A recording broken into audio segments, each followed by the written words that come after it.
Does your GPU run hot? Yes. Is your GPU loud? I'm sorry, I couldn't hear you over the sound of my 4090. You're gonna have to be less poor. Is your power bill so high that police raid your residence because heat maps look like you're running a grow house? And the grow house doesn't help. What if I told you you could fix all these problems without losing much performance, and in some cases, gain performance? I call you a liar. GPU manufacturers love giving you hot and hungry cards because the only metric they care about is number big on benchmarks. It's really good for marketing. But the marketing conveniently forgets to mention that your GPU is going to run so hot and loud that you'll need headphones and a fan in the winter. The solution, of course, is undervolting. You already know and love overclocking, but that creates some of the issues that we're trying to prevent here. Overclocking is turning up your speed for more performance, but then you may run into some stability issues. So to counteract this, you increase voltage, but that increases power and thus heat output. Undervolting is doing the opposite. You drop the voltage, which may increase instability at your given clock speed, so you turn your clock speeds down a bit to be stable at your given voltage, and you undervolt when you want to draw less power and produce less heat. The slight downside is that you may get slightly less performance at your lower clock speeds. But, and that's a big but, if your GPU manufacturer did not provide enough thermal mass, fans, or had too high of a power profile, then your card could be running too hot at stock speeds. So hot that you'll be thermal throttling, or your speed will turn down to compensate for the heat being too high. And if you're thermal throttling, then your speed's going down anyway. So undervolting, turning down the heat, could allow for higher or more consistent performance than stock speeds, decreasing power, thermals, and increasing performance. The best of both worlds. I'm gonna do a little cut here. Okay, this is after Hannah Montana, ooh ah ooh ah ooh. Let's undervolt together. I'll be testing 6 different graphics cards from 3 different AMD GPU generations. Newest to oldest, we have my RX 5700 XT, my personal card with heat issues, which we will try to fix right now. So my 5700 XT likes to run at 110 degrees Celsius on the hot spot of the GPU. I bought this secondhand and repasted it myself, but this issue persisted, and a lot of you pointed this out on my i7-4790K video, pointing out that this should not be happening and it's a bad paced job. So let's try one more time.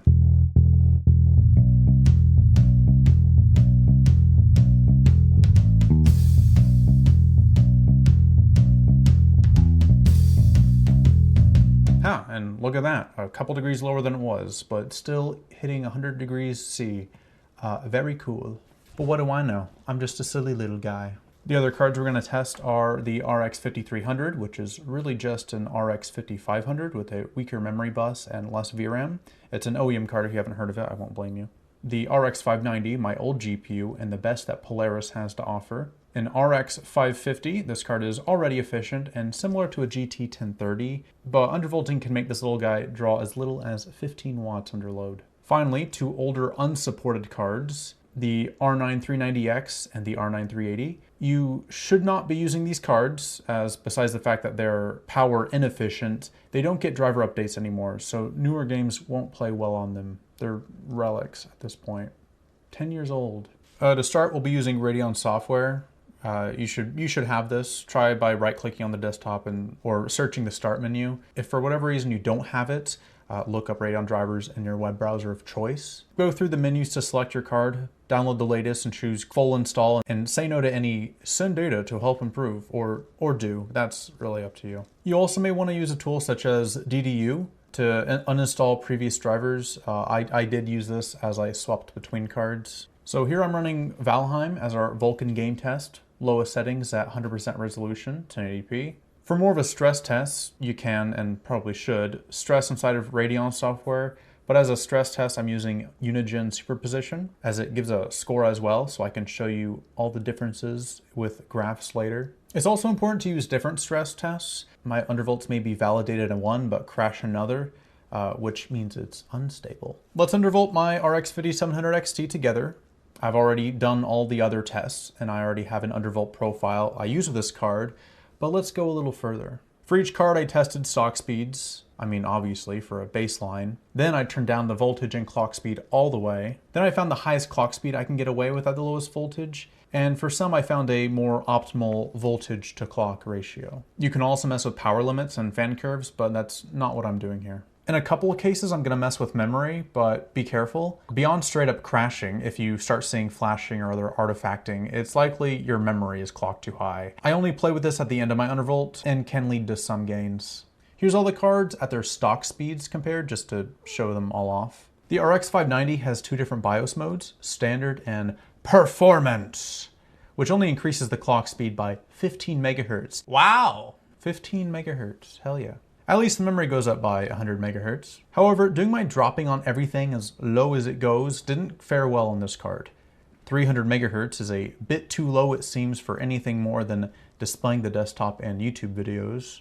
So I did a more reasonable minimum core clock speed as well. 700 megahertz at 750 millivolts, and then 1200 megahertz at 750 millivolts, which is the highest clock speed I could get there, gave us very playable frames versus the stock speeds and then the performance BIOS, which didn't really give us that much more performance.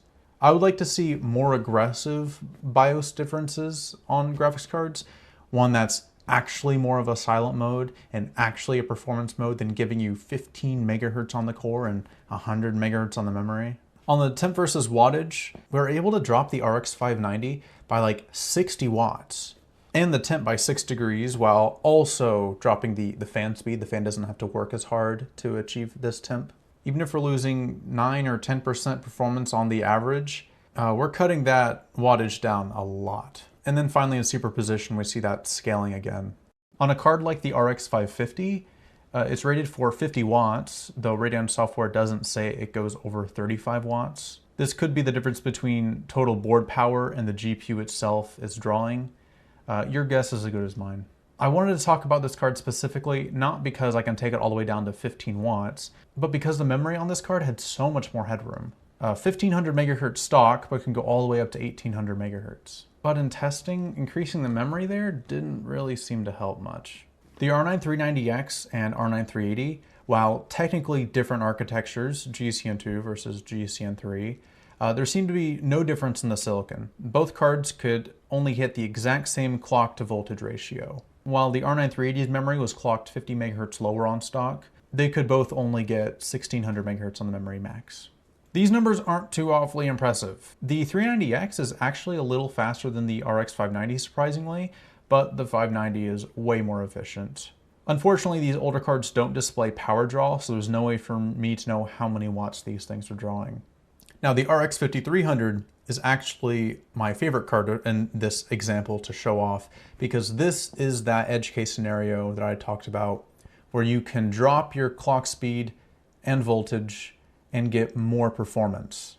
At stock, this card ran at 1131 millivolts at 1750 megahertz, and we were hitting 91 degrees on the hotspot. This was surely causing some kind of throttling, so I dropped the voltage to 1000 millivolts, and I was able to increase the clock speed to 1800 megahertz, and this gave us more performance and better minimums. And then the RX 5300 temp versus wattage. This graph may be a little confusing to look at, but the blue graph is the power draw, and then the red and green are the temperatures, the GPU temp, and then the hotspot. And we were able to drop this card by about 8 watts and drop the temp by 6 or so degrees on the hotspot and get more performance. Hell yeah. And then here's those superposition numbers for this card. What I've noticed with the 5700 XT is its advertised boost speed is over 2 gigahertz, but I've never seen those speeds. Even before I hit 100C, I've only ever seen as high as 1900 megahertz. I only ever started seeing above 2 gigahertz after I started dropping the voltage. Unfortunately, it's still getting too hot and loud for my liking. Any fan speed above 2200 RPM on this card is too audible for me, and above 2400 RPM is annoying with this card. These fans are just not good. Something is wrong with them. We're also drawing almost 200 watts, so let's fix that, shall we? The custom profile I use takes the clock speeds down to 1840 megahertz, and the voltage goes all the way down to 900 millivolts, down from nearly 1200, so that's 25% lower. This makes the hotspot, or the max temp, under 90 degrees, and the wattage down to about 140 watts. Fans are also much less audible, so this is my custom profile I've been using for the last few years. Let's find the max clock speed we can get at 800 millivolts, the lowest we can go. It's been a few days. I'm doing the live test now. Welcome my friend Pikachu. I'm still a silly little guy. If you want the full version of this, you can subscribe to the,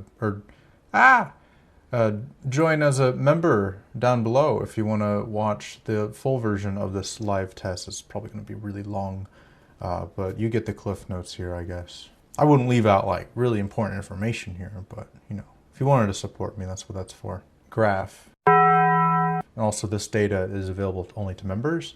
Well, all of it if you want to like go through this file. So we're going to start on default. And when you do set a custom undervolt profile, you will want to have it on the manual, because otherwise every time you boot up your computer, if it's on the default, it'll just be default, but the custom. And then you just go and find your undervolt profile. So here's all of the profiles I came up with, and I named them accordingly. First, we need to go into metrics, and overlay, we'll enable the overlay so you can see all this on the side now. This is the focus, not anything else that's like showing in the background, like the superposition benchmark. It'll be this. I'm gonna do 1080p high, 1080p medium, and then 720p low. Really, no signal? Wait. Can you not see what I've been doing? That's a problem. Problem. Okay, so for whatever reason, now it's kind of working. I did still screen cap the results, kind of. But now we're doing the 1080p medium settings. Still getting very similar wattage amount, anywhere between 180 and 190. The hotspot temp, lower than it usually is. Maybe in-game we'll see a slightly different result, but here only about 90C, still kind of high.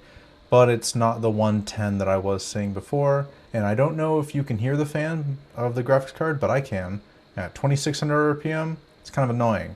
So I do want to get the temps down so that that stays down. CPU, only 25 watts, that's pretty cool. I'm using a Ryzen 7 5700. It's like a 5700G without the G, so not the regular 5700X that you might recognize. Has less cache. So now we have 14799. I'm going to make sure I record that because we see everything's dropping here. If we want to get a closer look at the metrics, we'll have to take a look at the MSI Afterburner. So GPU temp, this is not the one we want to worry about. It's the GPU temp 2 because this is the hotspot temp, and we do get very, very high, a peak of 97 there. So now we got to run this one more time, but for 720p low. Oh, I'm over 2 gigahertz. Look at that. Finally. Only takes me having to be 40–50% utilization and 70 degrees C to get over 2 gigahertz and 120 watts, 180 FPS. Hell yeah. 22784. All right, very, very high. Now we gotta do Valheim. So I did record the hotspot as 110C because I already kind of did this first test a while back. For some reason it's not hitting it now, but it still could. All right, let's make sure we're at 1080p, and this is the lowest settings I have been using, I'm pretty sure, because it's already on this. It looks really good though, even on lowest settings, it's really smooth. Dang, this is good. But that fan is annoying, 2700 RPM. It's a loud fan. All right, I think we're about done here. And I will go ahead and change this. The max I got was 97. Now, we're gonna undervolt a little bit. So within custom, you can open up the GPU tuning, and then advanced controls, so then we can get, and then fine tuning controls. So then we can mess with the frequency to voltage ratio. You can mess with memory too. I'm not gonna do that here, as well as power tuning and fan speed. You can do all that. I'm not doing that here. Just voltage and frequency. So the first things we're gonna do is drop everything to the bottom. So you may notice different generations or architectures of cards will give you different access to voltage levels and power states. So you'll tweak it varying to however much you can get away with there. Polaris, for example, I think had like 7 power states, and RDNA 1 has 3, which makes it a bit easier to kind of mess with. You have your lowest and your max, and then somewhere in the middle. So this is as low as we can go. I'm gonna apply that. So this is what happens when you drop your voltage and frequency all the way. Now on the lowest frequency and voltage, we dropped this 200 watt card down to 70 watts. Also, you may notice that even if you set your max clock speed to a number, it won't be reaching that most of the time. It'll hover like right around below for whatever reason, but just something to keep in mind. that even if you set 1840 megahertz on your card, you may only get about 1800. And the hotspot, 60 degrees. It's pretty cool. And the fan, not even audible. All right, the real test, Valheim. Okay, even at under a gigahertz, didn't really lose much performance here. I mean, we were nearly at 200, so we did drop almost half, but we dropped over half our wattage and over half the clock speed. And again, at only 62 degrees, the fan doesn't have to work at all. It's hovering at 870 RPM. It's still dropping. Doesn't have to do anything for this. All right, now let's see how high we can go on 750 millivolts. This is the real test. This is where it gets a little spooky. I'm gonna try 1250. I'm gonna go a bit harder. I'm gonna go 1500 just to see if we can get a crash. Still under 100 watts. Temperature is nearly identical, but the fan speed's going up a bit. Oh, see that flash? And again, just because you validated through one test doesn't mean it's a stable undervolt, that there's some artifacting going on there. Ugh. Yeah, this means I'm gonna have to drop the clock or raise the voltage a little. This is pretty impressive. Just a little. I think it'd be pretty stable if I set it to 1450 and I hover just above 1400, because everything else is looking really good. It's just there's some flashing and artifacting. Crashed. So yeah, well let's see what Radeon software thinks. Oh, I think that's a crash. No? What do you mean no? It stopped for 5 seconds. It's gonna say it's passed. Okay, but it's not stable though. So setting it to 1450, power still now under 90 watts. But I hope this alleviates any of the artifacting and potential crashing, because it looks like it was right on the cusp of being perfectly fine. I mean, it passed Radeon software's stress. Hotspot's under 70, that's cool. I mean, it's still warm, but that's neat. Okay, it passed. All that's left to do is Valheim. What's crazy just looking at this, I'm not benching yet, but this is most of the performance, at least on the current frame rate, and it's less than half the wattage of stock. And of course, temps are way better. All right, we'll mark down 72 degrees. It's the highest I've seen, 73. But with the fan being at 920 RPM, most of the performance of stock, half the wattage, much lower temp, and an inaudible fan. I don't know if there's much else to do. I will go ahead and pull up the undervolt profile I have. So I'm going to import 5700 XT, 1840. So let's see what happens on the undervolt profile I've been using for the last couple years. And the thing is, I've only dropped 100 megahertz or so, but the voltage is 250 millivolts, I believe, less, which is 200 more than what we were just running with the last two presets, the full lowest and then the lowest plus highest megahertz we can get out of that. 130 to 140 watts, 2200 RPM, which is right around where it gets noticeable audibly. Okay, 10421, which is closing in on stock. And again, here it's capped at 120. Might just be part of the low preset.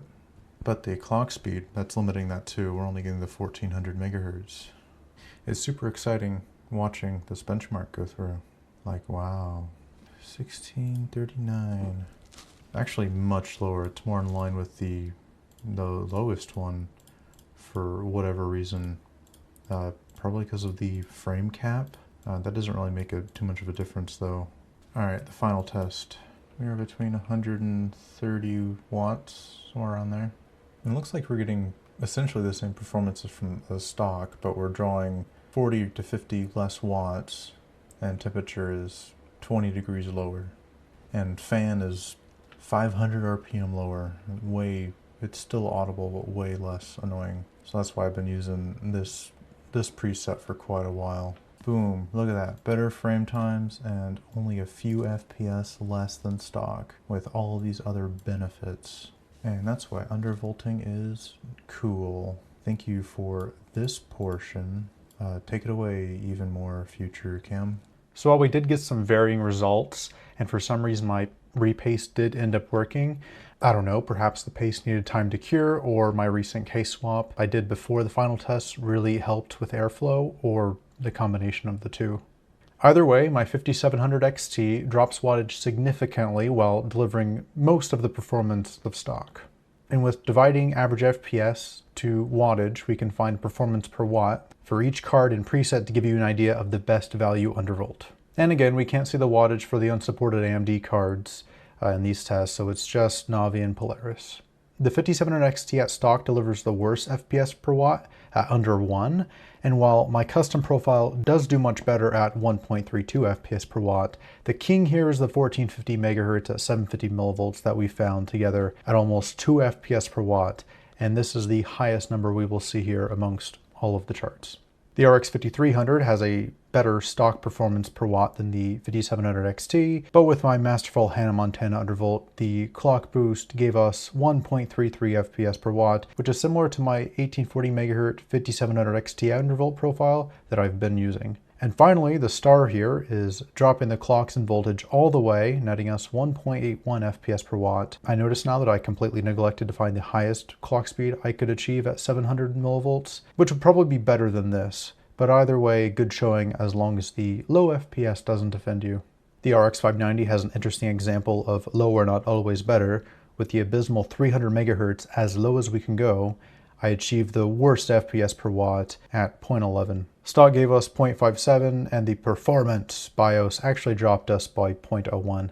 The king here is the 1200 MHz at 750 millivolts, the highest clock we could achieve at the lowest voltage, which is usually how that goes. Finally, the RX 550 at stock didn't do too poorly in terms of FPS per watt at 0.9, and increasing the memory by 350 MHz didn't help here, as the wattage increase doing so gave us 0.01 FPS per watt less than stock. The lowest preset wasn't too bad of a showing, at least this card is only drawing 15 watts, but of course the king is somewhere in between at 1.11 FPS per watt, achieving 1075 MHz at 725 millivolts, 125 MHz less than stock, and 170 millivolts less than stock. Now comparing all GPUs with both the stock and most optimized undervolt setting we found shows the potential that the RX 5700 XT has of being an efficient card. But for some reason, you have to do the work yourself to get there. The rest of the cards had a reasonable increase too, but that difference with the RX 5700 XT is very impressive compared to the rest. Do you run your GPU undervolted? At what frequency and voltage do you run at? And what card? Let me know down below so others could also take a look, and if they're interested in undervolting, you could do the work for them. And maybe we could get a little thing going. Thank you for watching and have a good day.